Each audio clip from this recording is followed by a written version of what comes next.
In the unforgiving expanse of the American West, where hope often withers under the relentless sun, a remarkable story of resilience unfolds. Sarah Winters, a dedicated schoolteacher, lost everything to a fraudulent landowner's scheme. Her beloved schoolhouse, her modest home, and every penny to her name. With nothing but a cherished torn book in her bag and determination in her heart, she embarks on a desperate 100-mile journey through dust and heat, seeking work in the next town. Miles from anywhere, her strength finally fails her. Just as consciousness slips away, a shadow falls across her face. A lone cowboy, wealthy beyond measure yet haunted by his own solitude, discovers her collapsed form. In this moment of fate, neither realizes that this chance encounter will change both their lives forever. What secrets lie behind the cowboy's quiet demeanor, and can two wounded souls find healing in each other's company? Before we jump back in, tell us where you're tuning in from. And if this story touches you, make sure you're subscribed, because tomorrow I've saved something extra special for you. The afternoon sun painted long shadows across the weathered floorboards of Willow Creek Schoolhouse as Sarah Winters stood at her worn oak desk, her fingers trailing over the smooth surface that 6 years of daily use had polished to a gentle sheen. Outside, the spring breeze carried the sweet scent of wild honeysuckle through the open windows, along with the distant laughter of children heading home. She hadn't told them it was their last day together, couldn't bear to see the confusion. In their young eyes, the deed papers lay before her, each line of legal text a dagger to her heart. Harrison Blake's signature sprawled across the bottom like a serpent's trail, the ink still fresh from this morning's meeting. The document declared in unflinching terms that both the schoolhouse and her adjacent home now belonged to Blake Enterprises, effective immediately. Just a minor adjustment to the property lines, Blake had said earlier, his practiced smile never reaching his steel-grey eyes. Progress requires sacrifice, Miss Winters. Surely you understand that the railroad's expansion benefits everyone. His words dripped with false sympathy as he adjusted his expensive vest, a subtle reminder of the power imbalance between them. Sarah gathered her few personal belongings, a collection of beloved books, a handful of student drawings, and her mother's silver locket. Each item felt heavier than the last as she placed them in her carpet bag. The children's artwork caught her eye: Emma Thompson's watercolor of the schoolhouse, young Thomas Baker's careful sketch of their garden. 6 years of memories reduced to what she could carry. A knock at the door startled her. "Miss Winters?" Little Mary Cooper stood in the doorway, her red-gold braids catching the late afternoon light. "Pa says there's talk in town. He says you might be leaving." The girl's voice trembled slightly, her small hands clutching a wildflower bouquet. Sarah's throat tightened. "Come here, dear." She knelt to embrace her youngest student, careful not to crush the flowers. "Sometimes life takes unexpected turns, but that doesn't mean we forget what matters most. But who'll teach us about the stars?" Mary's eyes welled with tears. "You're the only one who knows all their stories." Before Sarah could answer, more faces appeared in the doorway.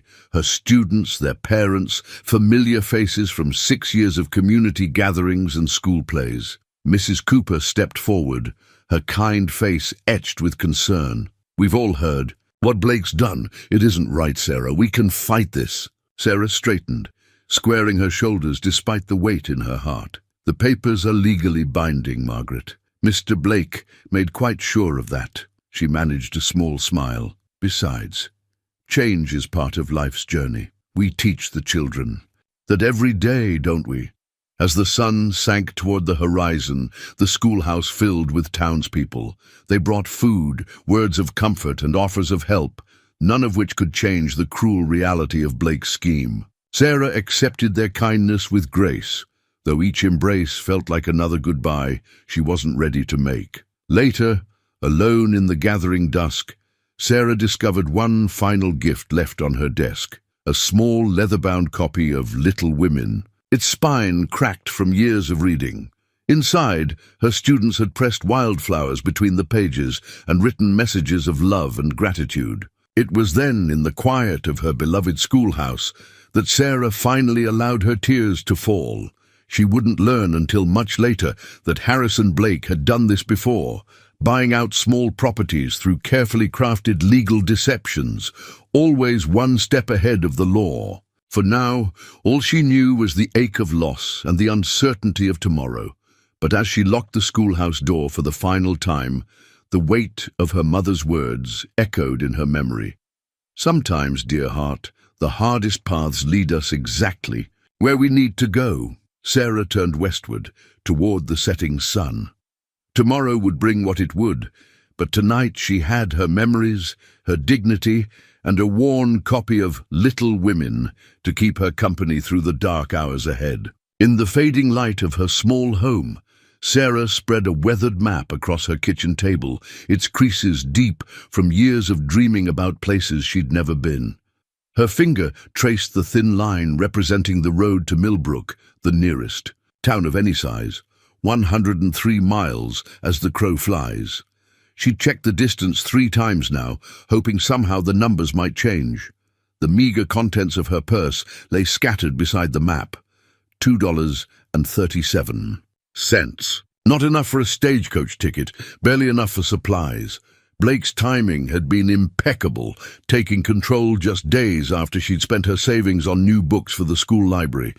Books that now belonged to him, along with everything else. Sarah lit a candle as darkness crept in, its flame casting dancing shadows on the walls of what had been her home for 6 years. Every corner held a memory.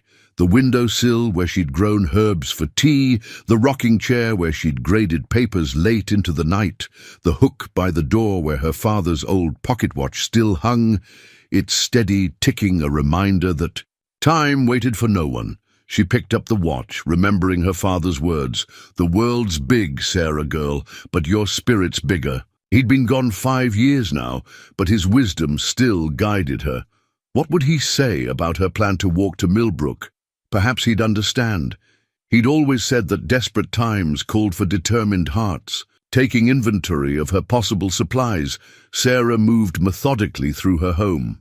Her carpet bag could hold the essentials: 2 changes of clothes, her mother's Bible, the copy of Little Women from her students, a tin cup, and what little food she could carry. Her most comfortable boots, though worn, would have to suffice. For the journey, at her small desk, she began writing letters, one to Mrs. Cooper, one to Reverend Matthews, and one to the school board, though she doubted they'd stand against Blake's influence. Each letter carefully explained her decision to seek work elsewhere, her gratitude for the years spent in Willow Creek, and her hope that someone would continue teaching the children, even if in a makeshift classroom. The night deepened as Sarah worked on her hand-drawn copy of the map. She marked potential resting spots, water sources she'd heard travelers mention, and alternative routes in case the main road proved too exposed to the elements or to curious eyes. Blake had friends in neighboring towns. Better to stay away. From their notice, a soft knock interrupted her planning. "Sarah," Margaret Cooper's voice came through the door. "I brought you some supper." Sarah opened the door to find her friend holding a basket covered with a checkered cloth. The aroma of fresh bread and stew brought unexpected tears to her eyes. "You're planning to leave tonight, aren't you?" Margaret asked, setting the basket. On the table, her gaze took in the map, the partially packed bag, the letters. "At first light," Sarah admitted. "The longer I stay, the harder it will be." Margaret's face showed understanding mixed with worry. "It's a long way to Millbrook, Sarah. Let Thomas drive you at least part way in our wagon." Sarah shook her head. "Blake's men watch the roads. I won't risk bringing trouble to your family, Margaret. I'll manage."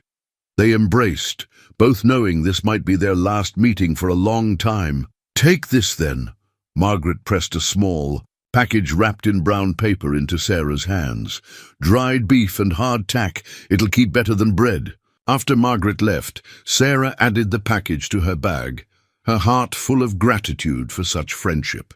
She spent the remaining hours of darkness making final preparations, wrapping her feet carefully with strips of cloth before putting on her boots, filling her water canteen, and writing one last letter, this one to herself, a reminder of why she had to leave, why looking back wasn't an option. As the first grey light of dawn crept over the horizon, Sarah Winters stood in her doorway one last time. The morning star still hung in the western sky, pointing the way toward Millbrook like a beacon of hope. She adjusted the carpet bag on her shoulder, touched her father's watch for courage, and took her first step toward an uncertain future. Behind her, Willow Creek slept peacefully, unaware that its schoolteacher was walking away from everything she'd known, toward everything she'd yet to discover. The rising sun cast long shadows across the prairie grass as Sarah kept a steady pace along the lesser-used trail she'd chosen. Her boots, comfortable enough in the schoolhouse, already pressed against her heels with each step. The morning air held the promise of heat to come, though for now the coolness was a blessing. She'd avoided the main road, taking instead the old cattle trail that wound through the rolling hills. Twice she ducked behind scrub brush at the sound of approaching horses, her heart pounding until the riders passed. Neither group had been Blake's men, but she couldn't risk being seen and reported back to him. His influence reached far, and his pride wouldn't take kindly to her slipping away, instead of begging for charity. By mid-morning, the sun had burned away any trace of dawn's comfort. Sarah paused beneath a lone cottonwood tree, allowing herself a small sip from her canteen. The water was still cool, and she forced herself to recap it before taking more. "Ration everything," she whispered to herself, her teacher's voice emerging naturally even here, miles from any classroom. Opening her copy of Little Women, Sarah smiled at the pressed flowers her students had hidden between its pages. She'd read the book so many times she could recite whole chapters from memory, but now its familiar words offered new comfort. Jo March's determination to make her own way in the world seemed especially poignant this morning. A meadowlark's song drew her attention to the vastness around her. The prairie stretched out in all directions, an ocean of grass rippling in the warm breeze. In 6 years of teaching, she'd never felt so small, so alone. Yet there was freedom in this solitude, a chance to prove to herself what she was capable of surviving. Standing again was harder than she'd expected. Her feet protested, and the carpet bag seemed to have gained weight during her brief rest. Sarah adjusted the shawl she'd draped over her head for sun protection and consulted her hand-drawn map.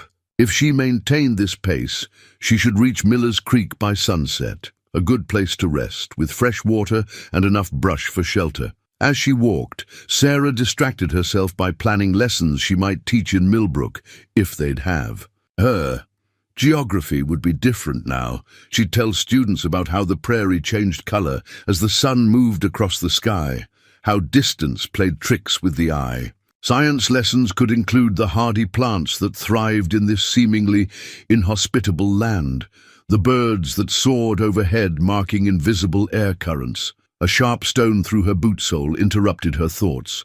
Sarah sat again, this time to inspect what was becoming a worrying weakness in her left boot. The leather was wearing thin.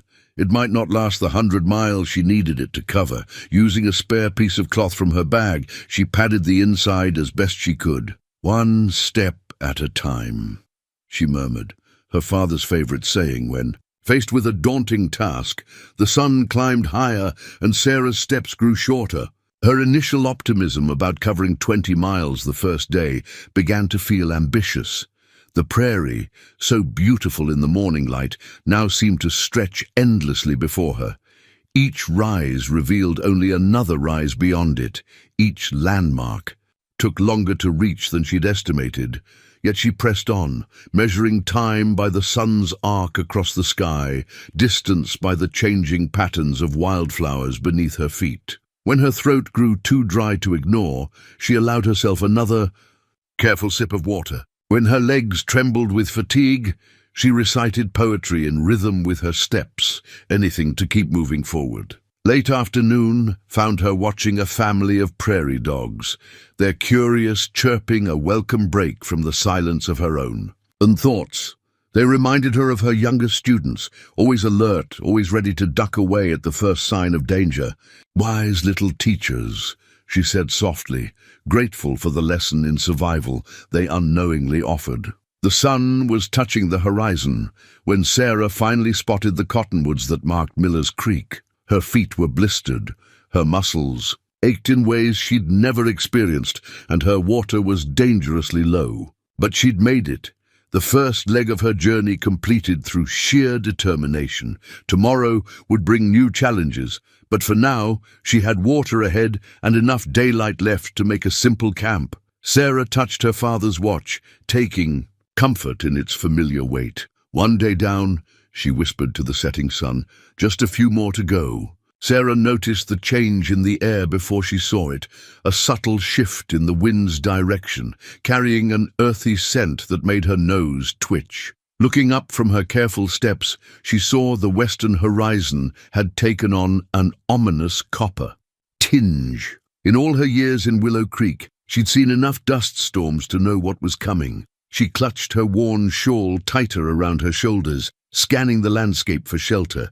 The morning's walking had taken her into more exposed territory, where the rolling hills flattened into vast stretches of open prairie. The nearest cluster of trees was at least a mile away, perhaps more. Too far.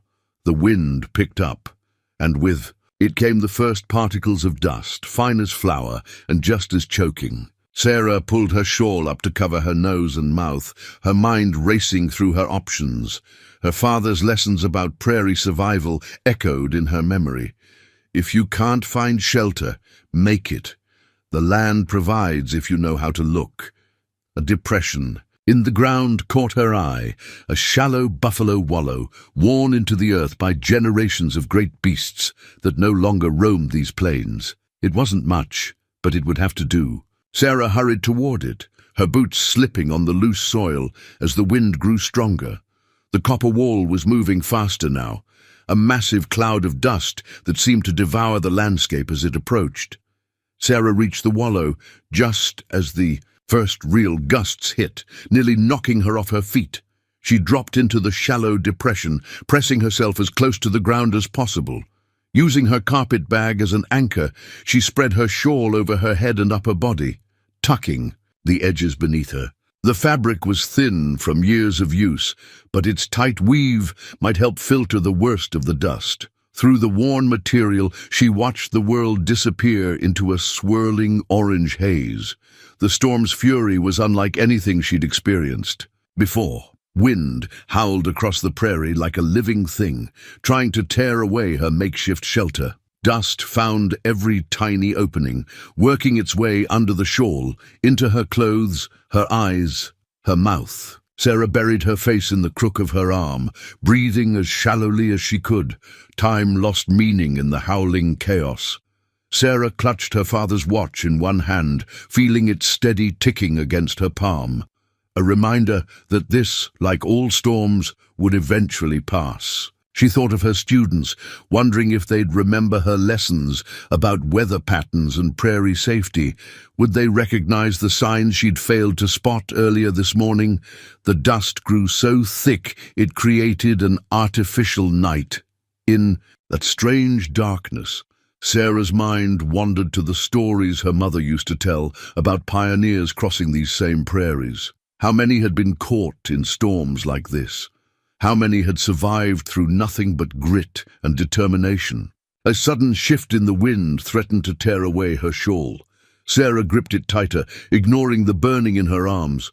The fabric had been a gift from her mother, worn to Sunday services and school functions for years. Now it was serving a far more vital purpose, becoming perhaps the thing that stood between her and disaster. When the wind finally began to ease, Sarah remained still, counting her heartbeats as she waited for the dust to settle. Slowly, carefully, she lifted one corner of the shawl. The air was still thick with floating particles, but the worst had passed. The sun, when she could see it, had moved well across the sky. The storm had lasted nearly 2 hours. Sitting up made her dizzy. Every movement released small clouds of dust from her clothes, her hair, her skin. Her water canteen, when she checked it, was nearly empty.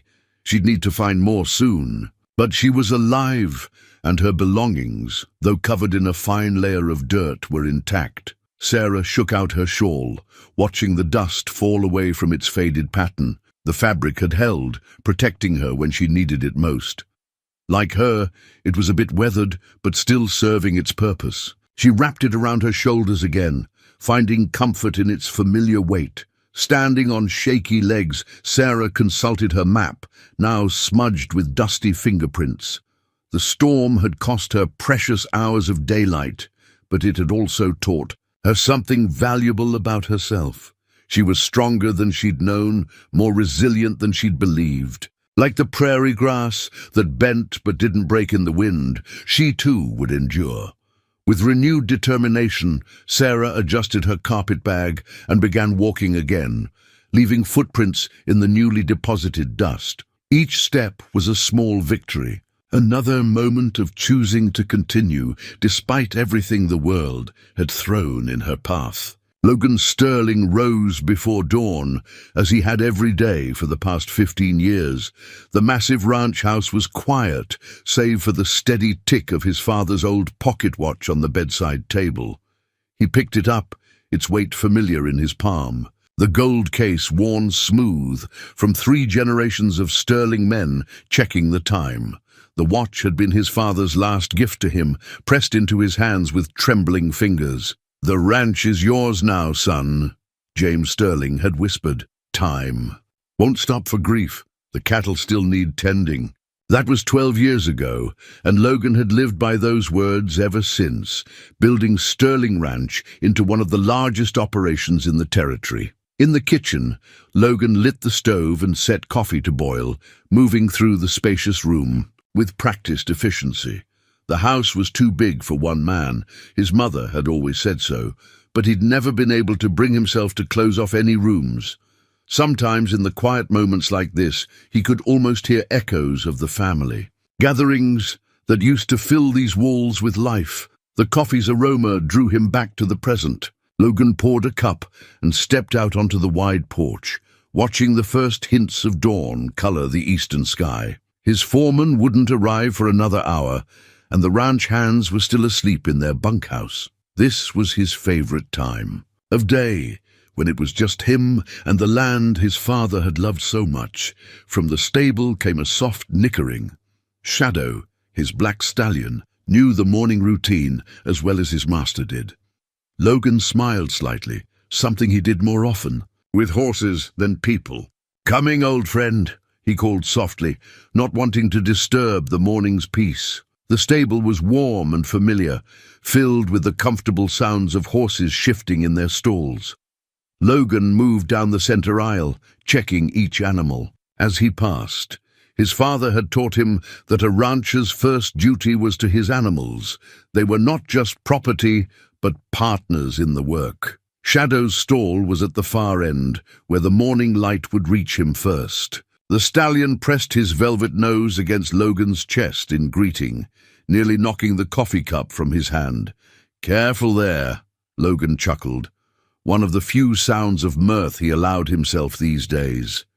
As he saddled Shadow, Logan's thoughts drifted to the day ahead.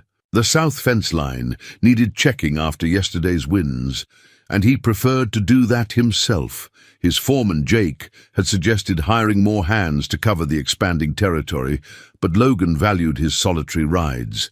They gave him time to think, to plan, to remember. The sun was just cresting the horizon when Logan swung into the saddle. Shadow moved beneath him with the easy grace of a horse that knew its rider's every signal. They set out across the vast expanse of Sterling Ranch, hooves striking a steady rhythm against the earth. From this vantage, Logan could see most of his domain. 5,000 acres of prime grazing land, 3 natural springs, and enough grass to support twice his current herd. Success had come at a price, though. While other ranchers his age had married and started families, Logan had poured everything into the land, honoring his father's legacy the only way he knew how. The morning air carried the lingering scent of yesterday's dust storm, and Logan frowned. At the hazy horizon, he'd need to check the water sources, make sure they hadn't been fouled by the dust. His cattle depended on those springs, especially this time of year. As Shadow picked his way along the fence line, Logan absently touched the watch in his vest pocket. Time might not stop for grief, as his father had said, but sometimes he wondered if he'd stopped himself, frozen in place like one of those fancy photographs, managing the ranch but not really living. Jake's wife, Maria, had tried to draw him out of his shell, inviting him to Sunday dinners and community gatherings. But Logan had mastered the art of polite refusal, more comfortable with the straightforward challenges of ranching than the complexities of social interaction. The sun climbed higher as Logan and Shadow continued their morning patrol. Neither man nor horse suspected that this day's routine ride would lead them to someone who would challenge everything Logan thought he knew about solitude and strength. The morning sun had climbed high enough to cast sharp shadows when Shadow's ears suddenly pricked forward. Logan tensed instinctively, reading his horse's subtle signals. Something ahead had caught the stallion's attention. In these parts, unexpected. Discoveries usually meant trouble. Injured cattle, damaged fencing, or worse. Through the heat shimmer, Logan spotted an unusual shape crumpled near a cluster of prairie grass. His first thought was wind-blown debris from yesterday's dust storm, but Shadow's continued alertness suggested otherwise. Logan touched his heels to the horse's flanks, guiding them closer with careful precision. The shape resolved itself into something that made Logan's breath catch, a human figure lying motionless in the dust. He dismounted quickly, his boots hitting the ground with practiced efficiency. As he approached, details emerged. A woman's form, a carpet bag nearby, a torn shawl partially covering her face. "Ma'am?" Logan called out, maintaining a cautious distance. When no response came, he moved closer, noting the fine layer of dust coating her clothing. Her hand still clutched a battered book, knuckles white even in unconsciousness. Years of ranch life had taught Logan to assess situations quickly. She wasn't a vagrant or a drifter. The quality of her clothes, despite their dusty state, spoke of someone used to better circumstances. Kneeling beside her, Logan gently brushed the shawl away from her face. The woman's features were delicate but strong, marked by exhaustion and exposure to the elements. Her breath came in shallow gasps, her skin hot to the touch, heat, exhaustion, if he had to guess. The kind of condition that could turn fatal quickly out here. Logan's hand went to his canteen. "Ma'am, can you hear me?" He cradled her head carefully, letting a few drops of water touch her cracked lips. Her eyelids fluttered, but didn't open. The watch in his pocket ticked steadily, marking precious seconds. Decision made, Logan quickly gathered her belongings. The carpet bag was surprisingly light. The book she'd been holding appeared to be a copy of Little Women. He secured them to Shadow's saddle before returning to the unconscious woman. With gentle but firm movements, he lifted her in his arms, noting how she seemed to weigh almost nothing. "Easy now," he murmured, though whether to Shadow the woman or himself he wasn't sure. Getting her onto the horse would be tricky, but Logan had years of experience handling injured ranch hands. He mounted first, then carefully pulled her up in front of him, securing her against his chest. Her head lolled against his shoulder, and he could feel the heat radiating from her through his shirt. Shadow, sensing the urgency in his master's posture, needed no urging to turn toward home. The stallion picked his way across the prairie, with smooth, ground-eating strides that wouldn't jostle their unconscious passenger. Logan kept one arm firmly around her waist, the other on the reins. Hyper-aware of each shallow breath she took, the woman stirred slightly as they rode, murmuring something about a watch and promises. Logan found himself studying her face, noting the strength in her jaw, the slight furrow between her brows, even in unconsciousness. What circumstances had brought her out here alone? The nearest town was Willow Creek, and that was nearly 60 miles back. The ranch house appeared on the horizon like a salvation, its white-painted walls bright against the prairie backdrop. Logan saw Jake emerge from the barn, obviously surprised to see his boss returning so soon. The foreman's expression changed to alarm as he recognized Logan's burden. "Jake, get Maria," Logan called out as they approached. Jake's wife was the closest thing they had to a doctor within 50 miles, and her skills had saved more than one ranch hand over the years. Everything happened quickly after that. Maria appeared as if by magic, her capable hands already reaching up to help as Logan dismounted with his charge. "Bring her to the guest room," Maria directed, falling naturally into the role of healer. Poor things burned something fierce. By the sun. As Logan carried the unconscious woman into his house, he was struck by the strange intimacy of the moment. It had been years since anyone other than Jake and Maria had entered these rooms, yet somehow this unknown woman's presence didn't feel like an intrusion. He laid her carefully on the guest bed, stepping back to let Maria take over. The woman's hand had somehow caught hold of his shirt during the ride, and she didn't let go immediately. The simple human contact, unexpected and brief as it was, left Logan feeling oddly unsettled. "I found her out by the south fence line," he explained to Maria, his voice rougher than usual.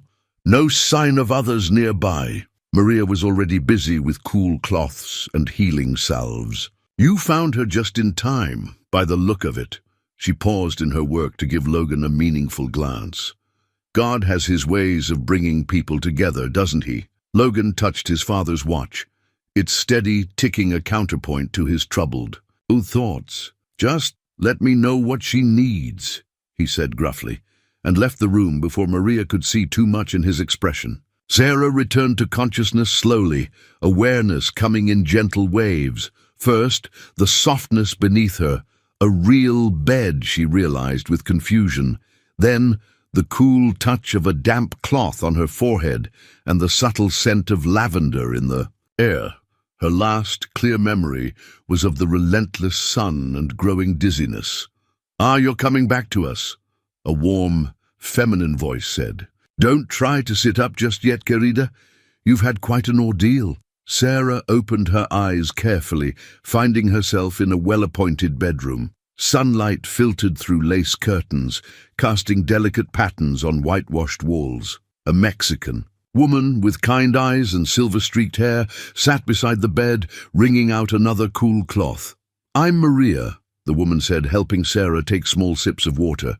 "You're at Sterling Ranch. My husband Jake and I help Mr. Sterling run the place." She paused, studying Sarah's face.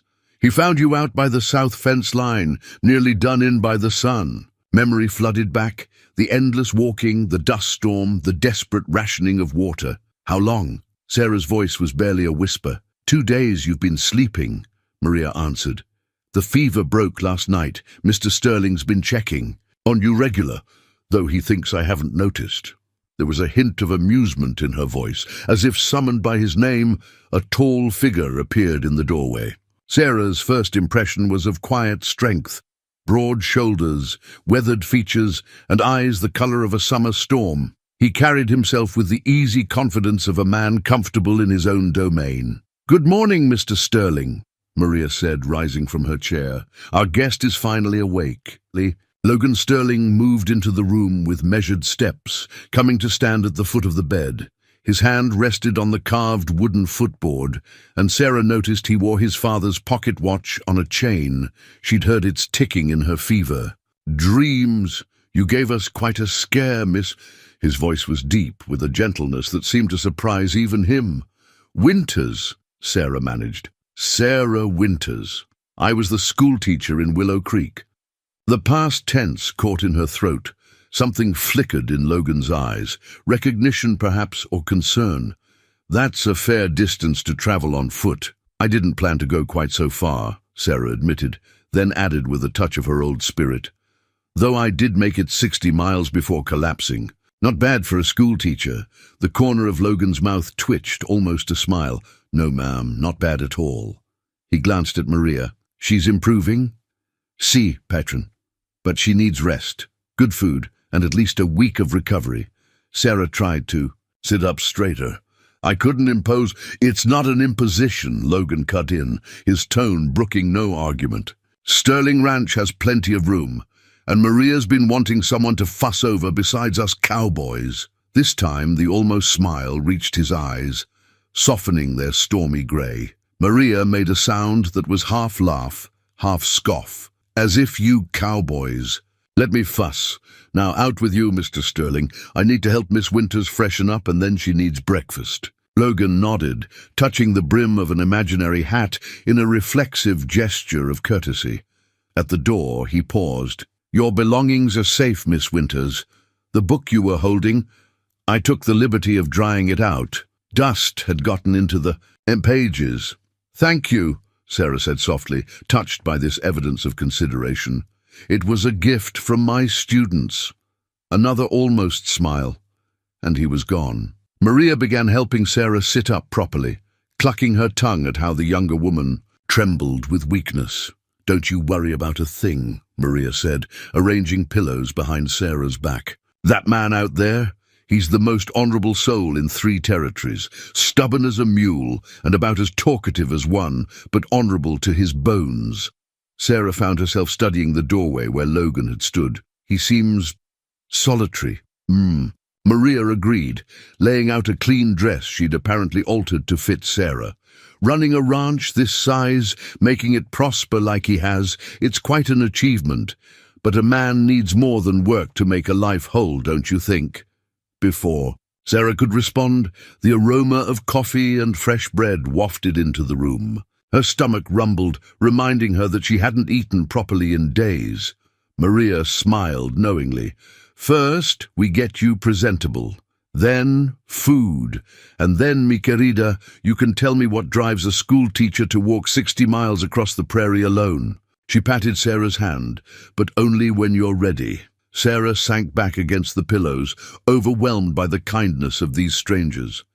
Through the window, she could see the vast expanse of Sterling Ranch, green and gold under the morning sun. Somewhere out there, Logan Sterling was going about his day, carrying her welfare as yet another responsibility on his capable shoulders. For the first time since leaving Willow Creek, Sarah felt truly safe. The kitchen table at Sterling Ranch had seen its share of serious conversations over the years, but none quite like this. Sarah sat across from Logan, her hands wrapped around a steaming cup of coffee, while Maria busied herself nearby, pretending not to listen as she kneaded bread dough. 3 days of rest had brought color back to Sarah's cheeks. Though Logan noticed, she still moved carefully, as if expecting her strength to desert her. The morning light through the kitchen windows caught the auburn highlights in her hair, and he found himself having to consciously redirect his attention to the papers spread between them. Harrison Blake, Logan said, studying the deed papers. Sarah had finally felt strong enough to share. His voice carried a weight of recognition that made Sarah look up sharply. You know of him? Logan's jaw tightened. He tried similar tactics here 2 years ago. Claimed the railroad needed a right-of-way through the heart of Sterling Ranch. He reached into a nearby drawer, pulling out a yellowed newspaper clipping. But he'd tried it before in other places. I had Jake ride 3 days to verify his pattern. Sarah leaned forward to read the article, her eyes widening. The Carson Valley land scandal. This was him, under a different name. James Harrison back then. Logan confirmed. He changes names, but the scheme stays the same. False railroad claims, forged documents, always targeting smaller properties owned by people without the means to fight back legally. Maria's bread-kneading paused briefly. Like school teachers, she said softly. Sarah's hands tightened around her cup. He said it was all perfectly legal. The documents looked so official, and he had men with him. Men who carried guns beneath. Their fine coats, she swallowed hard. I should have fought harder, found a way to... No. Logan's voice was firm but gentle. Blake's operation works because he makes sure his victims feel isolated, powerless. But he made a mistake this time. Oh, Sarah looked up, meeting his steady gaze. He left a witness alive. Someone who can testify to his methods, who has proof of his dealings. Logan tapped the deed papers meaningfully. Someone with the courage to walk 60 miles rather than accept defeat. A slow flush crept up Sarah's neck. What good is courage without means? I can't afford a lawyer, and Blake has connections in every town from here to— I can, Logan interrupted, and my lawyer knows every judge worth knowing in the territory. He hesitated, then added more quietly, if you're willing to trust me with this. Sarah studied him for a long moment. Trust hadn't come easily since Blake's betrayal, but there was something in Logan Sterling's direct gaze that made deception seem impossible. Why would you help me? You barely know me. Because it's right, Logan said simply. And because Blake needs to be stopped before he destroys more lives. Maria chose that moment to slide a plate of fresh corn muffins onto the table. Eat while you plan, she instructed. Justice requires strength, and strength requires food. The domestic gesture broke the tension, drawing a small smile from Sarah. Logan watched as she selected a muffin, noting how her hands had steadied. She was stronger than she knew, this schoolteacher who'd walked so far. There's something else, Sarah said after a moment. The children of Willow Creek, they have no school now. Blake's railroad development left them with nowhere to learn. Logan nodded slowly, recognizing the pain in her voice. Education matters to you. It's not just reading and arithmetic, Sarah said, passion bringing color to her cheeks. It's showing children they can be more than their circumstances. That knowledge and determination can open doors. She paused, embarrassed by her outburst. I'm sorry, I don't mean to— Never apologize for caring about something worth fighting for, Logan said. The intensity in his voice made Sarah look up again, finding his eyes fixed on her with an expression that made her heart skip. Maria hummed softly to herself, gathering her bread dough for its final rise. Outside, the morning sun climbed higher over Sterling Ranch, its light touching the kitchen table where two people who had been strangers days ago now bent their heads together over papers and plans, united in a cause that went beyond themselves. And if Logan's hand rested a bit closer to Sarah's than strictly necessary, well, Maria wasn't going to mention that either. Dawn painted the ranch house in shades of gold as Sarah stood on the wide porch, breathing in the morning air. A week of proper rest, and Maria's cooking had restored her strength, though her dreams still sometimes echoed with the sound of endless walking. The ranch's morning routine unfolded before her. Ranch hands heading to their duties, the distant lowing of cattle, and Logan's tall figure moving purposefully between the barn and the corral. She watched him pause to check a young colt's leg, his movements gentle despite his size. There was a patience to him that revealed itself in quiet moments like these, when he thought no one was watching. Coffee, Miss Winters? Jake appeared at her elbow, offering a steaming cup. Logan's foreman had his wife's kind eyes, and an easy manner that made everyone feel welcome.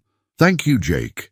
Sarah accepted the cup gratefully. And please, it's Sarah. After all, I'm starting to feel like part of the furniture around here. Jake chuckled. Furniture doesn't help Maria with the accounts like you did yesterday. She says you got a gift for numbers, just simple bookkeeping. Sarah demurred, though she'd enjoyed helping Maria organize the ranch's ledgers. Teaching had required similar skills, tracking supplies, managing small budgets, keeping careful records. Simple or not, the boss noticed. Jake nodded toward Logan. First time in years those books have been properly balanced. He's used to doing everything himself, you see. Sarah sipped her coffee, considering this. She'd seen Logan working late into the night, poring over accounts by lamplight. It seems a heavy burden, managing all this alone. Wasn't always alone, Jake said quietly. His father built this place from nothing, taught Logan everything he knew. When the fever took both his parents within a month of each other, Logan was just 23, had to grow up fast, become the man his father believed he could be. Movement in the corral drew their attention. Logan was demonstrating something to a young ranch hand, his hands moving with precise confidence as he adjusted the horse's tack. The morning sun caught the silver threading through his dark hair at the temples, evidence of responsibilities accepted too young. He's done his father proud, Sarah said softly. That he has. Jake gave her a sidelong glance. Though James Sterling always hoped for more than just success for his son, wanted him to find the kind of happiness he'd had with Logan's mother. Before Sarah could respond, Maria's voice rang out from the kitchen. "Jake, those fence posts won't mend themselves." Jake tipped his hat with a grin. "Yes, my love." "Don't let her work you too hard, Miss Sarah. She's got enough energy for 10 people. Left alone on the porch, Sarah found her gaze drawn back to Logan. He was approaching now, his own coffee cup in hand, and she felt the familiar flutter in her stomach that his presence increasingly inspired. "Morning," he said, coming to stand beside her at the porch railing. "Sleep well?" "Very, though I heard you up late with the ledgers." A slight smile touched his lips. "Maria mentioned you helped sort those out. I appreciate it. It was the least I could do, given your hospitality." Sarah turned to face him fully. "Logan, I've been thinking. While we wait for your lawyer to build the case against Blake, perhaps I could help more with the ranch accounts. It would give me a purpose, a way to earn my keep." Logan studied her for a moment, his grey eyes serious. "You don't need to earn your keep, Sarah. You're not a burden." "I know, but I've never been good at sitting idle." She gestured at the bustling ranch yard. "Everyone here contributes something. I'd like to do the same." The smile returned to Logan's face, warming his features. "All right. Though I warn you, 12 years of my disorganized bookkeeping might be worse than walking 60 miles. Sarah laughed, surprising both of them with the bright sound. "I doubt that. Besides, I have something now that I didn't have on that walk." "Oh?" "Good company," she said softly, and was rewarded by a faint color rising in his tanned cheeks. They stood in comfortable silence, watching the sun climb higher over the ranch. A young horse whinnied in the corral, and Logan's eyes tracked the sound automatically, ever alert to his responsibilities. But he made no move to leave the porch, and Sarah found herself treasuring these quiet moments of connection that seemed to be growing more frequent with each passing day. From the kitchen, a window, Maria watched them with knowing eyes, humming an old love song as she prepared breakfast for her expanding family. The letter arrived on a Tuesday afternoon, carried by a travel-worn rider who left as soon as Jake signed for the envelope. Sarah was in the study, organizing receipts, when Logan appeared in the doorway, his expression grave. She knew immediately. Something was wrong. In the 3 weeks she'd been at Sterling Ranch, she'd learned to read the subtle shifts in his demeanor. "A letter came," he said quietly, holding up an expensive cream-colored envelope. "It's addressed to you, care of Sterling Ranch." Sarah's hands stilled over the papers. Only a handful of people knew where she was, and none of them would use such fine stationery. "Blake," she whispered, and Logan nodded grimly. He crossed the room, placing the envelope on the desk before her. Sarah stared at it, her name written in Blake's flowing hand, then looked up at Logan. Would you stay while I read it?" "Of course." His voice was steady, reassuring. He moved to stand behind her chair, a solid presence at her back. With trembling fingers, Sarah broke the seal. "My dear Miss Winters, I trust this letter finds you well after your impetuous departure from Willow Creek. Word reaches me that you've found shelter at Sterling Ranch. How fortunate for you. Perhaps you believe distance will protect you from the consequences of your actions. Let me assure you, it will not. The deed to the schoolhouse and your former residence remains legally binding. Any attempt to challenge it would be inadvisable. I would hate to see your rash behavior bring trouble to those currently harboring you. Sterling Ranch is quite impressive, I hear. It would be a shame if its owner became entangled in legal complications due to misplaced gallantry. Consider this friendly advice from one who knows the law intimately. Regards, Harrison Blake." Sarah's hands shook as she set the letter down. Behind her, Logan's breathing had grown measured in the way she'd learned meant he was controlling anger. "He's threatening the ranch," she said softly. "Because of me." Logan moved around to lean against the desk, facing her. "No, He's threatening the ranch because he's afraid of what we might do with the evidence you have. But he's right about one thing. The deed is legally binding. I signed it, even if I was deceived about its true nature." Sarah pushed back from the desk, pacing to the window. Outside, the ranch continued its daily rhythm, peaceful and productive. "I can't let him destroy all this because of my problems." "Sarah." Logan's voice stopped her pacing. She turned to find him watching her with an intensity that made her breath catch. "Your problems became mine the moment I found you on my land. And Blake's mistake was thinking he could intimidate either of us." He picked up the letter, studying the expensive paper. "This shows he's worried. A man confident in his position doesn't send threats." He met her eyes. "Unless you want to back down."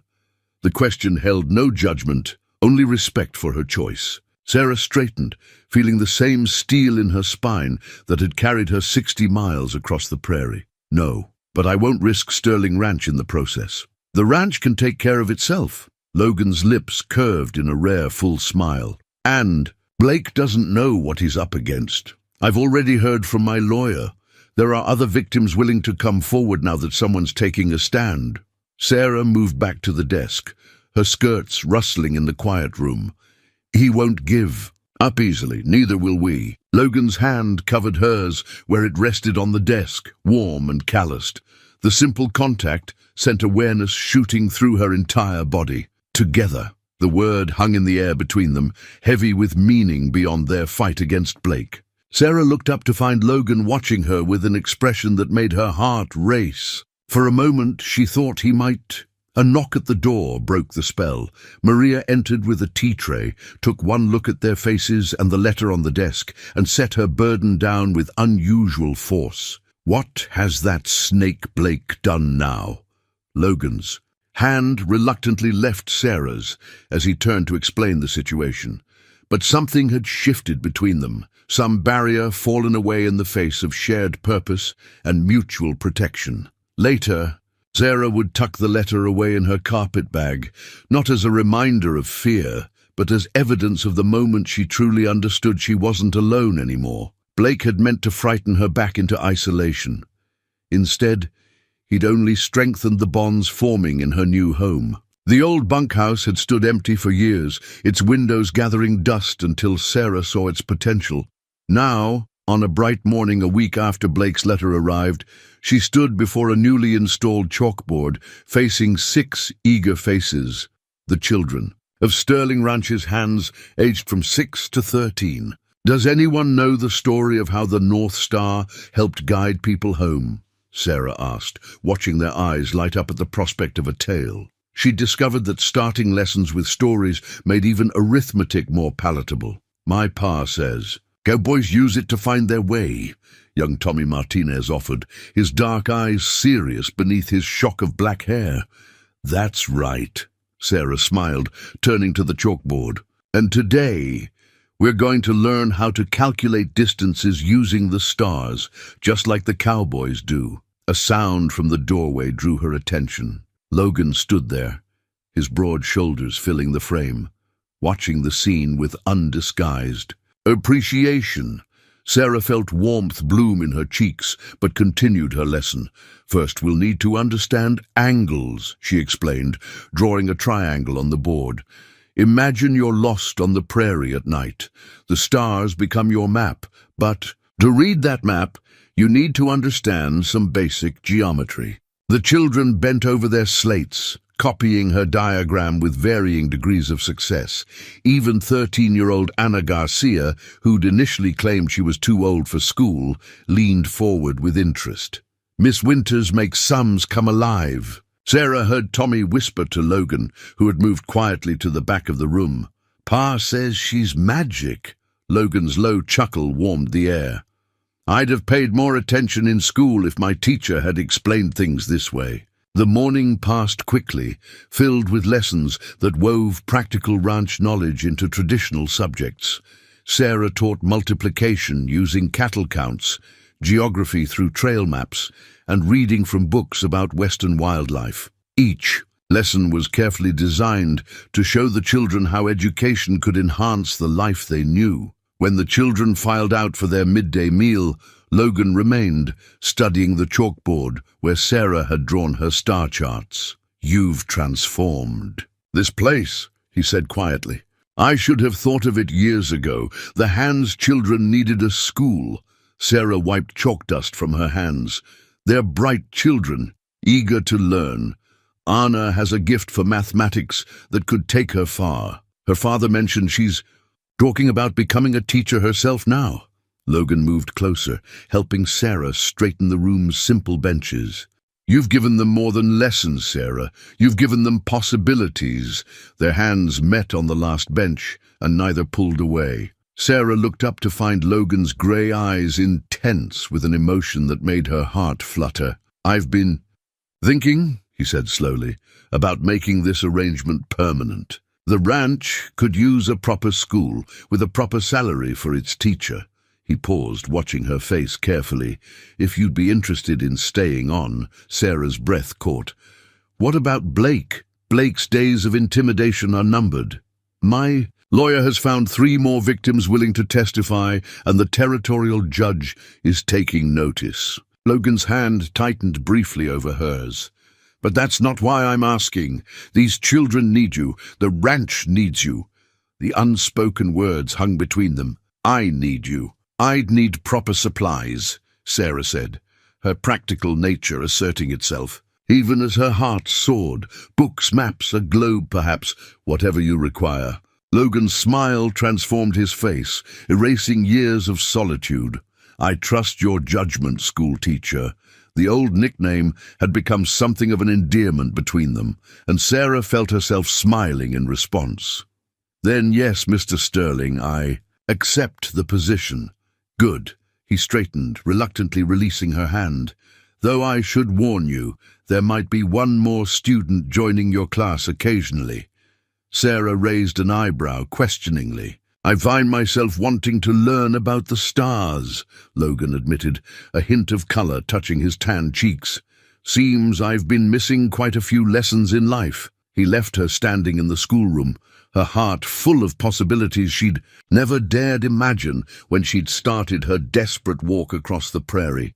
Through the window, she watched him stride across the ranch yard, stopping to speak with Jake, every movement speaking of a man increasingly at peace with his world. The chalkboard behind her still showed the evening star's path across the sky, and Sarah touched the diagram gently, understanding now that some stars did more than guide you home. They helped you find where you belonged all along. The autumn morning dawned with an uneasy stillness that made the horses restless in their stalls. Sarah felt it too as she prepared the schoolroom, an electric tension in the air like the moments before a storm breaks. When she heard the sound of multiple horses approaching, she knew instinctively that Blake had finally come. Through the schoolroom window, she watched 3 expensive carriages roll into the ranch yard, followed by a half-dozen mounted men. Harrison Blake stepped down. From the lead carriage, immaculate in a black suit that seemed to absorb the morning light. His silver-headed cane caught the sun as he surveyed the ranch with the proprietary air of a man already counting his profits. Logan emerged from the main house, every inch the rancher in his work clothes and boots, a deliberate contrast to Blake's city refinement. Sarah's heart clenched at the sight of him walking alone to meet such a force, but then she noticed Jake and several ranch hands casually taking up positions around the yard. Not alone then, never alone.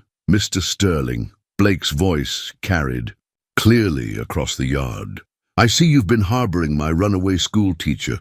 Miss Winters is employed here now." Logan's reply was measured, but firm. "And we both know she didn't run away from anything legal." Blake's smile didn't reach his eyes. "I have documents that say otherwise." He gestured, and a man in a lawyer's suit stepped forward with a leather portfolio, including new papers concerning Sterling Ranch's water rights. Fascinating thing about old property laws, they can be full of surprises. Sarah moved to the schoolroom door, drawn by the confrontation, despite her instinct to stay hidden. She saw Logan's shoulders tighten, though his voice remained steady. My father secured those rights 30 years ago. Ah, but did he secure them properly? Blake examined his manicured nails. My research suggests some irregularities. Nothing that can't be resolved, of course.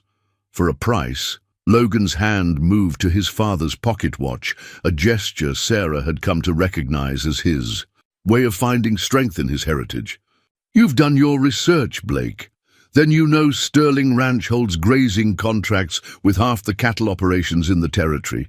If our water rights are challenged, it affects more than just me. Precisely. Blake's false bonhomie echoed across the yard. Such a shame if regional cattle production were disrupted, unless, he paused meaningfully, you could convince Miss Winters to withdraw certain allegations she's been making, return to Willow Creek perhaps, and sign a few additional papers. Sarah's feet carried her forward before she could think better of it. So that's your game, she called out, her voice stronger than she felt. Threaten the entire region's livelihood to cover up your frauds. Blake's facade cracked slightly at her appearance. Miss Winters, still making trouble, I see. Still exposing truth, she corrected, coming to stand beside Logan. His hand brushed hers briefly, a gesture of support that didn't go unnoticed by Blake's sharp eyes. How touching, Blake sneered. The lonely rancher and the penniless schoolteacher. Tell me, Sterling, do you know what happened to the last man who tried to interfere with my business? The courts can be very expensive and accidents do happen. A new voice cut through the tension. Are you threatening violence before witnesses, Mr. Blake? Or should I say, Mr. Harrison? Or perhaps you prefer James Blackwood, as you were known. In Carson Valley, Judge Martinez, the territorial circuit judge, stepped down from the last carriage. His weathered face showed no emotion, but his eyes were hard as he surveyed the scene. Blake's composure slipped for the first time. Judge Martinez, I wasn't aware you were in the area. Clearly. The judge moved to stand before Blake. I've spent the past month reviewing some very interesting documents. Sworn statements from Carson Valley, land office records from 3 territories, and most recently, evidence of witness intimidation and fraud right here in Willow Creek. Sarah felt Logan's hand find hers properly this time, their fingers intertwining as they watched Blake's carefully constructed world begin to crumble. My lawyer will... Blake began, but the judge cut him off. Your lawyer? Judge Martinez nodded. Toward the man with the portfolio, who was now backing away. He's welcome to present his arguments at your trial, though given that he's implicated in half these fraudulent documents, he might want to secure his own representation first. At some unseen signal, 4 U.S. Marshals emerged from the judge's carriage. Blake's face went from red to white as he realized the depth of the trap he'd walked into. You can't, he sputtered, raising his silver-headed cane like a weapon. Logan moved then, faster than Sarah would have believed possible. One moment he was beside her, the next he had Blake's. Cane twisted from his grasp. The smaller man bent backward over the carriage step. That's enough, Logan said quietly, dangerously. You've brought your last threat to my ranch and my family. As the marshals took Blake and his conspirators into custody, Sarah felt the tension finally break like a summer storm passing. Logan returned to her side, his grey eyes bright with emotion.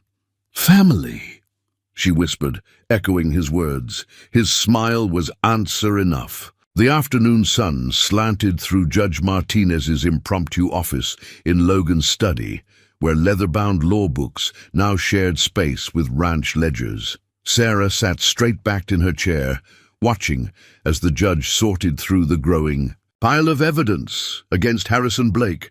The Willow Creek deed will be nullified, the judge announced, his reading glasses perched on his nose as he examined the documents.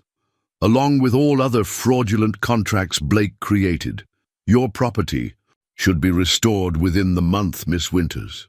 Sarah felt Logan's presence behind her chair, solid and reassuring.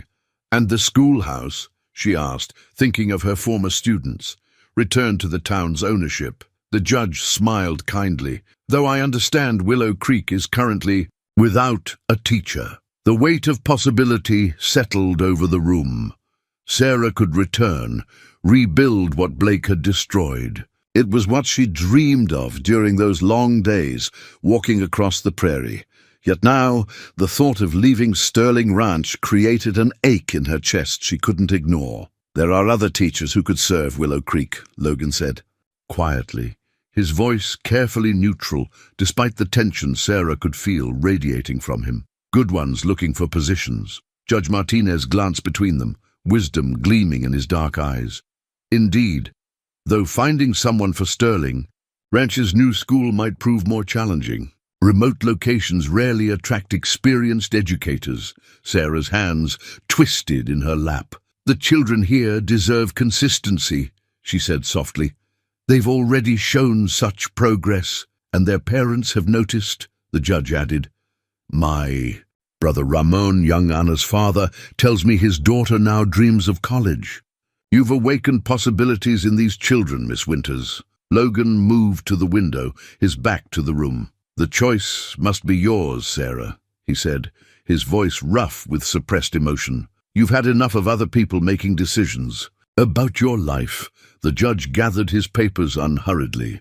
"No need to decide this minute. The legal proceedings against Blake will take time, and both schools can maintain their current arrangements until then." He stood, tucking the documents into his leather satchel. "Though, if I might offer an observation," Sarah looked up at him questioningly. "Sometimes what we think we're looking for turns out to be just the path leading us to what we truly need." His eyes crinkled with gentle understanding. "I'll see myself out. Good day, Miss Winters, Mr. Sterling." The study fell quiet after his departure. Sarah rose and moved to stand beside Logan at the window. Below, ranch hands were returning to their afternoon duties, the excitement of Blake's arrest giving way to the eternal rhythm of ranch life. "I never thought I'd have choices again," Sarah admitted. "After Blake took everything, I was just running toward the first hope of work I could find." Logan turned to face her, his expression vulnerable in a way she'd never seen before. "And now I find myself with two homes, the one I lost and thought I wanted back." She gestured toward the schoolroom where her students would return tomorrow, where young Anna dreamed of college, where Tommy's face lit up when he finally understood a difficult sum. "And the one I found without looking." "Sarah," Logan's voice was barely a whisper.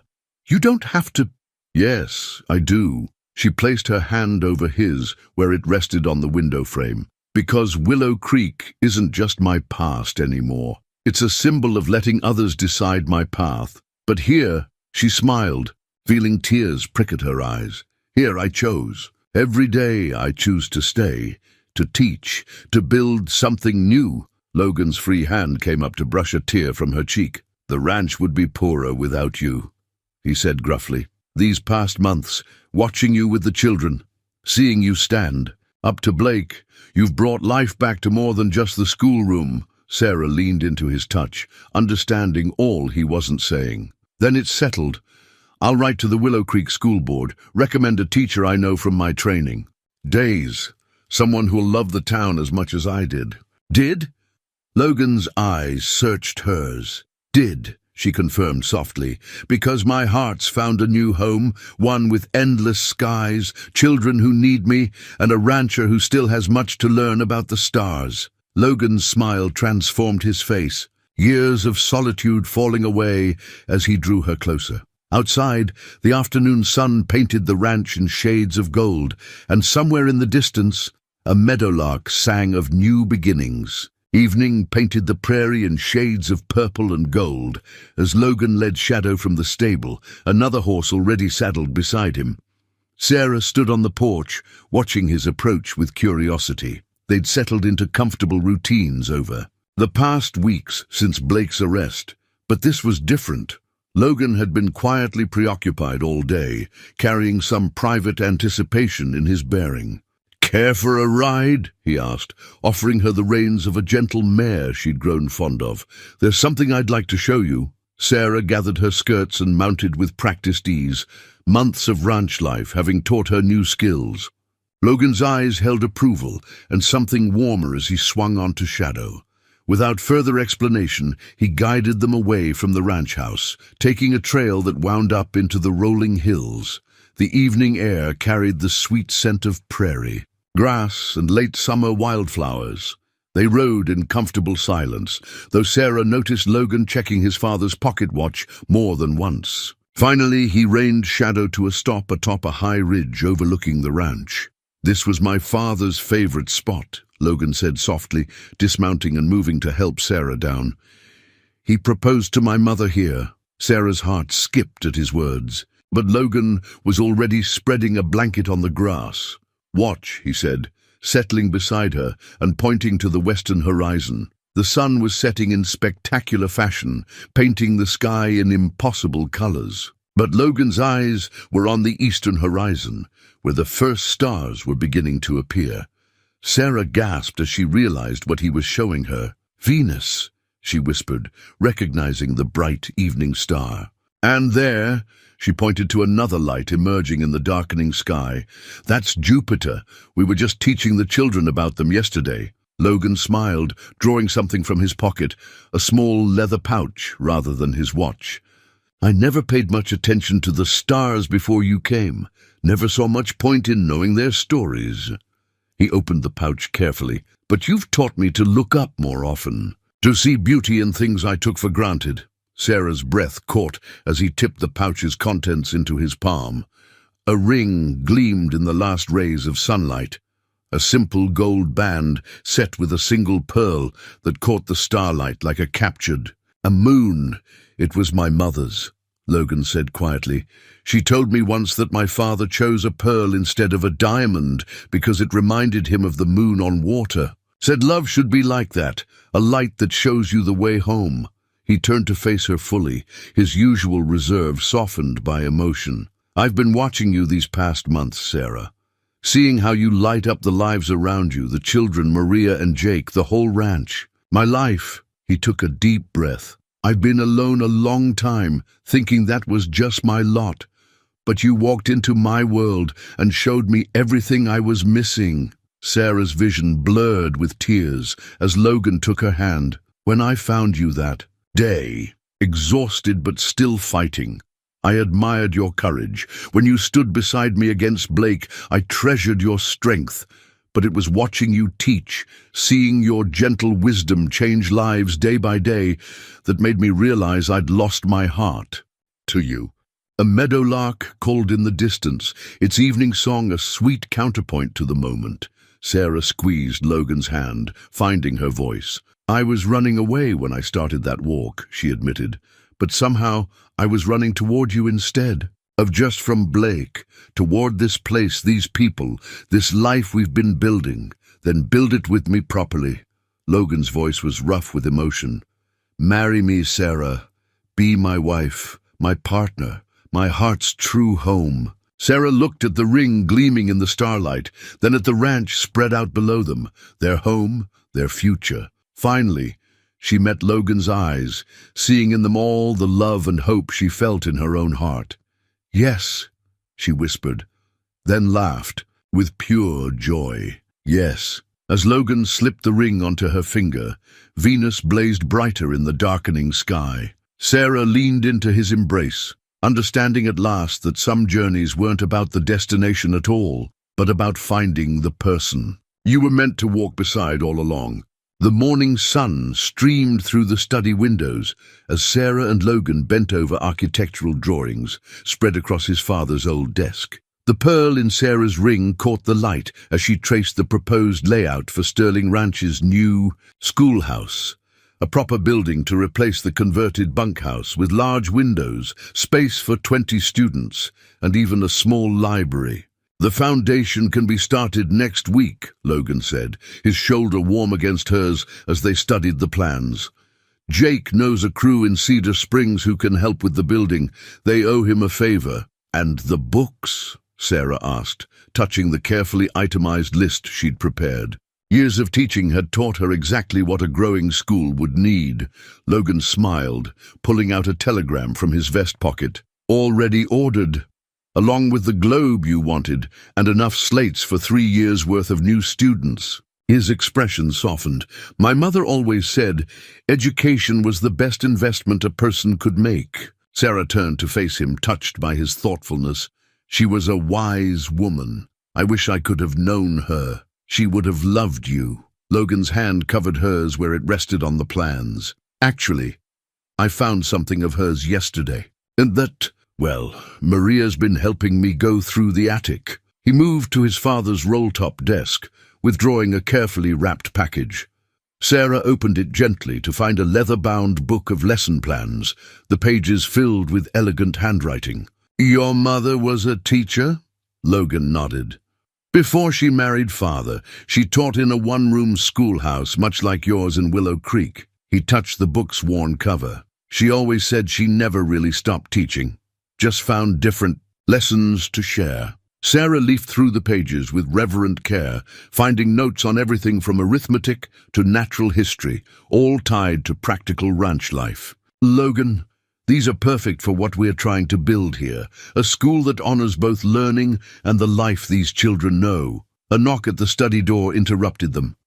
Maria entered, her face bright with excitement. The dress patterns have arrived from Denver, she announced, and Ana Garcia has a surprise for you both.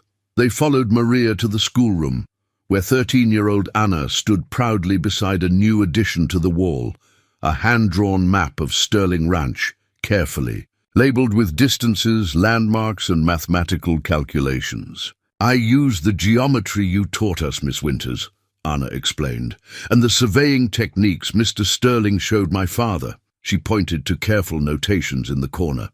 See? I calculated the total acreage and compared it to the official ranch records. They match exactly. Sarah felt Logan's quiet pride radiating beside her. He'd spent several evenings teaching Ramon Garcia modern surveying methods, part of their shared vision of helping the ranch hands and their children build better futures. This is excellent work, Anna, Logan said gravely. Would you be interested in helping Jake update all our boundary maps? We could use this kind of precision. The girl's face lit up. Really?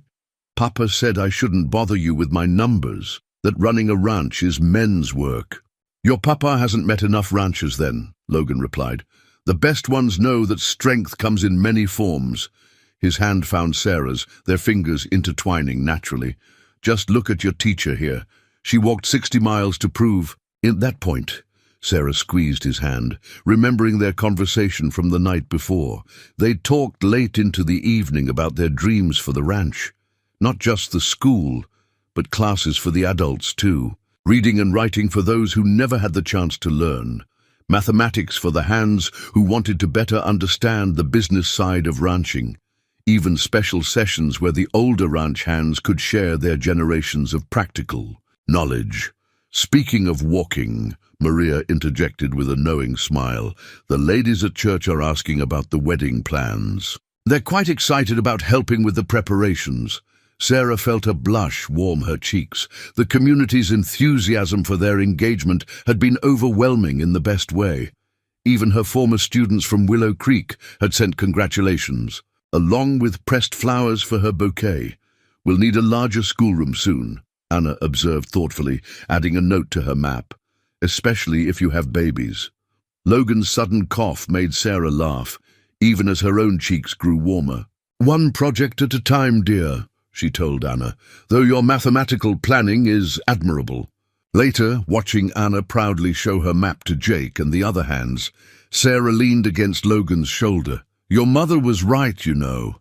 The best investments aren't just in buildings or books. Logan's arm slipped around her waist. They're in people, in possibilities. He pressed a kiss to her temple, in love. Outside, the foundation stones for their new schoolhouse waited to be laid, solid as their shared dreams for the future. The afternoon sun was beginning to soften when Logan appeared at the schoolroom door, his expression holding a hint of mystery that Sarah had come to recognize.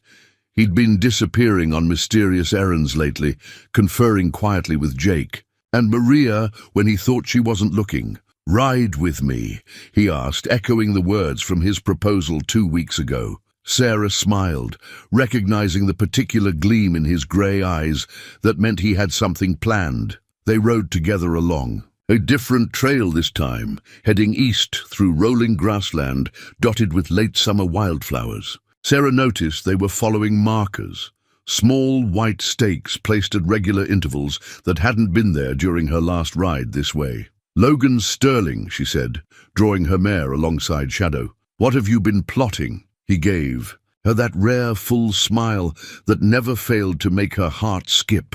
"Patience, schoolteacher. Some lessons are better shown than told." They crested a gentle rise, and Sarah drew in a sharp breath. Below them lay a picturesque valley she remembered, admiring on previous rides. But now something new had been added. The framework of a building stood near a cluster of old oak trees, its wooden bones reaching toward the sky. "Is that—" Sarah let the question trail off, as Logan dismounted and came to help her down. "Come. See?" he said softly, taking her hand. As they walked toward the structure, details emerged. The foundation was solid limestone, the framework crafted from sturdy ranch timber. Large spaces had been left for windows, and a wide porch wrapped around two sides. It wasn't a large house, but its proportions were perfect for the setting. "You thought," Logan said carefully, "that you might like a place of our own. Somewhere between the ranch house and the school, where we could start our life together." He squeezed her hand. "The main house will always be there for ranch business, but this would be just ours." Sarah walked slowly through the framework, touching the solid beams. She could see it already, morning sun through eastern windows, comfortable chairs on the porch for summer evenings, space for a garden like the one she'd had in Willow Creek. "Maria helped with the plans," Logan continued. "Said every new bride should have a say in her kitchen's design, and there's room for a library." He paused, suddenly looking uncertain. "If you like it, that is. If not, we can change anything." Sarah stopped his words with a kiss, rising on tiptoes to reach him. When she pulled back, his eyes were warm with love and relief. "It's perfect," she whispered. "But how did you manage this without me noticing?"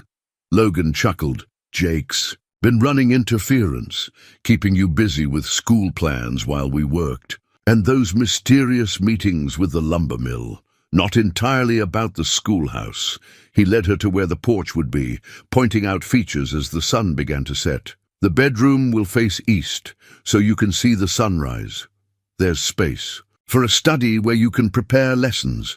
And here," he guided her to a particular spot, "this is where I thought we could put your mother's rocking chair, the one Maria's been restoring.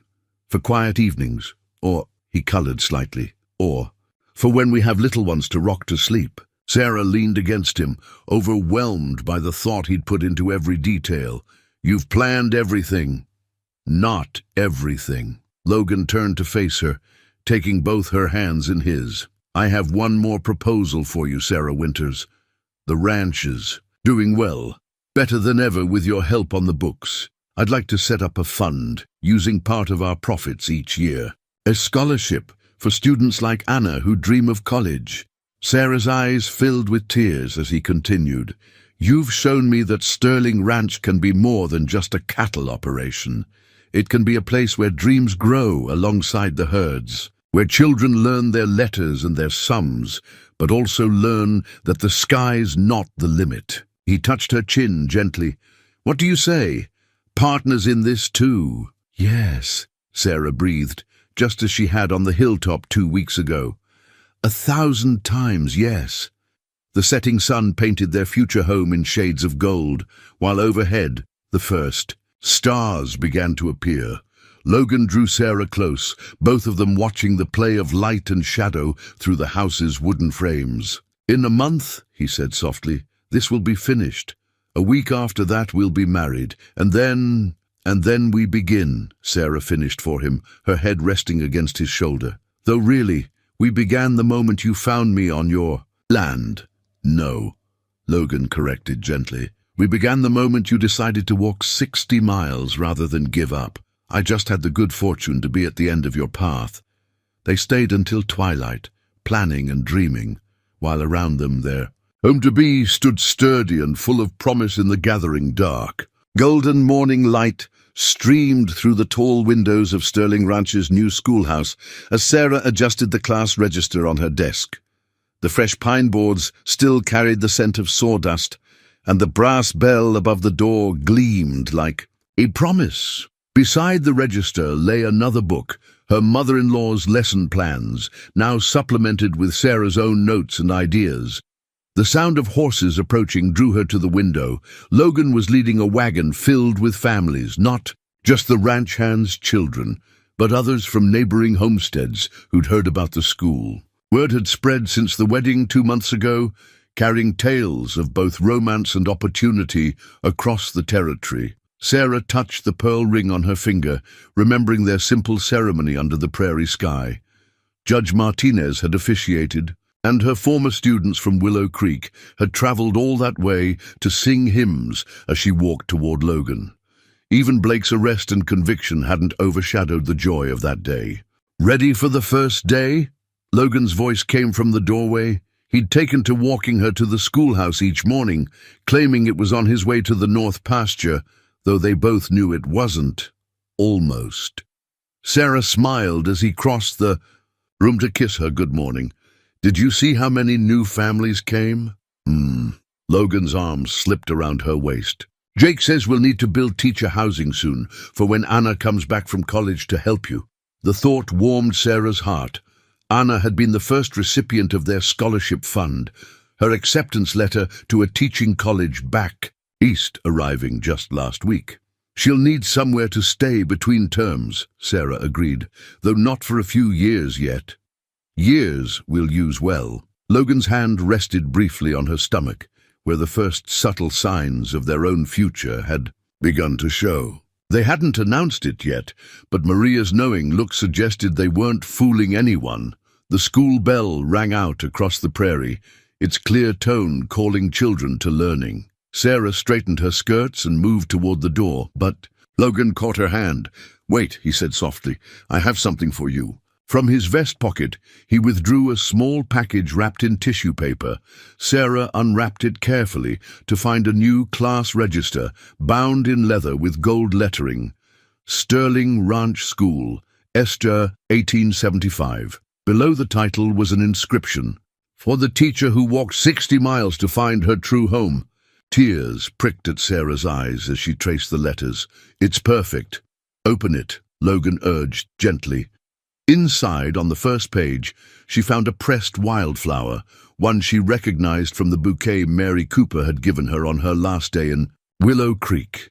Beneath it was a note in Logan's strong hand. "Some journeys end exactly where they were always meant to begin." The sound of children's voices grew closer. Sarah quickly dabbed at her eyes with her handkerchief, then reached up to straighten Logan's collar out of habit. "Will you stay for the opening?" "Wouldn't miss it." His eyes crinkled with the smile that was no longer rare. "Besides, I hear, the teacher's quite something. Makes even old cowboys want to learn about the stars." They stepped onto the porch together just as the first students arrived. Anna's younger siblings raced up the steps, followed by Tommy Martinez, proudly leading, his little sister by the hand. New faces mixed with familiar ones, all bright with anticipation.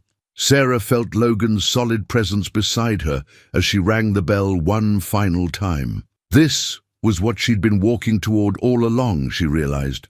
Not just a place to teach, but a place to build something lasting. A home where learning and love grew together, where children could reach for stars both literal and metaphorical. "Good morning, students," she called out, her voice carrying across the schoolyard. "Welcome to your new beginning." As the children filed inside, Logan kissed her cheek and whispered, "Welcome home, Mrs. Sterling." Sarah watched him stride toward the barn, then turned to enter her classroom. The morning sun painted everything in shades of promise, while outside, the prairie stretched endless and beautiful beneath the vast Nebraska sky. On her desk, the new register waited to be filled with names and dreams and possibilities. She had walked 60 miles to find this future. Now, it was time to help others, begin journeys of their own.